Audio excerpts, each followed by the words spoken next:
The Daily Press newspaper from Newport News, Virginia, reports the theft of oysters from Mr. Darling. The article, dated Friday, January 21, 1919, was published on page 7 and reads as follows. Poquoson. Men are held for taking Darling's oysters, about 40 citizens of York County, to be tried in Hampton tomorrow, on warrants sworn out yesterday, charged with illegally taking oysters from the private beds of Captain Frank W. Darling in Back River. About 40 men of Poquoson, York County, will appear before Magistrate Henry P. Barney tomorrow morning in Hampton. 12 of the accused men were arrested yesterday morning by Oyster Inspector R. E. Gatewood, Constable John D. Hicks, and Constable William P. Bell, according to the officers, while engaged in tonging oysters from the Darling grounds. These men were ordered to appear before Justice Barney on Friday morning at 10 o'clock and were charged with stealing the bivalves from the private grounds.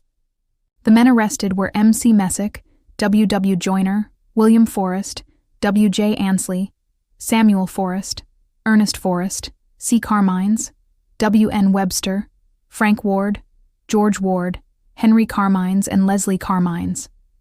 The officers say that the men were taking oysters into small boats and that many of the boats has as many as 25 bushels of bivalves. Warrants were also issued against Ernest Payne, John Freeman, Washington Carmines, Pearl Webster, William Powell, Isaac Martin, Thomas Evans, Edward Bunting, Bob Forrest, Garthright Webster, John Holyowiz, Thomas Messick, Cecil Evans, Joseph Freeman, Richard Freeman, and Clifton Carmines. According to Captain Darling, many barrels of the fine Back River oysters have been stolen from his private beds, and information supplied him that men have been operating on the beds for the past several weeks.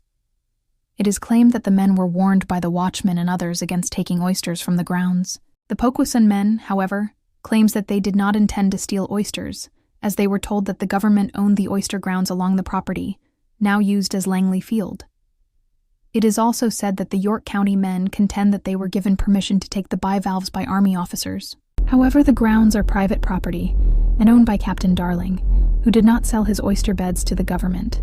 It is likely that the trials here tomorrow will attract people to Hampton from York County, as the men under arrest are among the best-known watermen in Poquoson District. The Daily Press newspaper from Newport News, Virginia, reports the theft trial of oysters from Mr. Darling continued. The article, dated Saturday, February 1, 1919, was published on page 6 and reads as follows. Barney continues oyster cases to February 15th. Warrants against Isaac Walton and Robert Forrest dismissed at request of plaintiff. Without going into the evidence, Magistrate Henry P. Barney yesterday continued until February 15th. The cases against the 35 men of Poquoson, arrested on warrants charging them with taking oysters from the beds of Captain Frank W. Darling in Back River. There were a great number of people from York County at the mayor's office to hear the cases. Colonel William J. Neames of Newport News and Fay S. Collier of Hampton appeared as the attorneys for the accused men, while Colonel S. Jones and Wallace W. Woodward were present to prosecute the cases. Magistrate Barney, at the request of Captain Darling's attorneys, dismissed the warrants against Isaac Martin and Robert Forrest, as both of the men convinced the court that they had not been on the oyster beds. Mr. Martin said he is employed at the shipyard and was working there regularly, while there was some confusion over the names in the case of Robert Forrest. These men thoroughly exonerated by the court of any connection with the charges made against them. It is claimed that there is a Bob Forrest in Poquoson, but none of the men yesterday knew him. According to the claims of the accused men, they were given permission to take oysters from the beds by the commanding officer of Langley Field, as Captain Darling sold his farm to government. The York County men stated that the cases will be blistery contested in the courts. The Daily Press newspaper from Newport News, Virginia, reports the theft trial of oysters from Mr. Darling again continued. The article, dated Saturday, February 16, 1919, was published on page 7 and reads as follows. York oyster cases are again continued.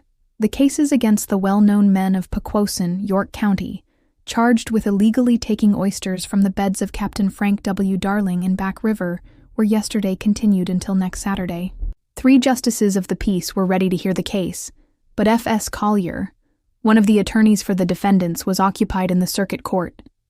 Magistrates Waller Hudgens, and W.P. Morris were to have presided with Magistrate Henry P. Barney. The Daily Press newspaper from Newport News, Virginia, reports the theft trial of oysters from Mr. Darling complete. The article dated Sunday, February 23, 1919, was published on page 7 and reads as follows. Poquoson men not guilty of stealing Darling's oysters. Prominent men of York County, acquitted by 3 magistrates after trial, lasting entire day. 27 prominent men of Poquoson, York County, were yesterday acquitted of the charge of stealing oysters from the beds of Captain Frank W. Darling in Back River after a trial before 3 justices of the peace, which consumed the day and ran late into the evening. The magistrates presiding were Justices Henry P. Barney, Waller Hudgens, and C.P. Morris. Fay S. Collier and Colonel William J. Nelms represented the accused men, while Colonel Mayrus S. Jones and Wallace W. Woodward assisted Judge Sidney J. Dudley in the prosecution. The men claimed that they were given permission by Captain Darling to take oysters from the beds, as they claimed that he told them that the grounds had been abandoned. They also claimed to have had permission from the officers at Langley Field to oyster on the beds, and most strenuously refuted any intimation that they intended to steal an oyster. Captain Darling denied positively that he had told the Poquoson men that he had abandoned the grounds, and claimed that the oysters were his, and that the men had absolutely no right to take the bivalves from the river. The case was warmly contested from start to finish, and a large number of men from Poquoson came here to attend the hearing. The men arrested were men widely known in that thriving section of historic York County. When the cases were taken up yesterday, the decision was reached to try one at a time and to base the final outcome on the decision of the court in the first trial.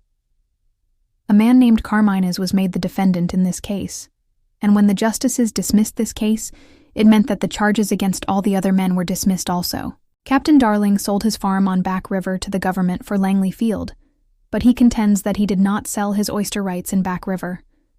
If you like this story and would like more, please like to help keep these stories alive. Comment, share your thoughts, or ask questions. Subscribe. Join me in exploring our rich history through the people that came before us. Every interaction helps spread awareness and preserves our past. Thank you for being part of this journey.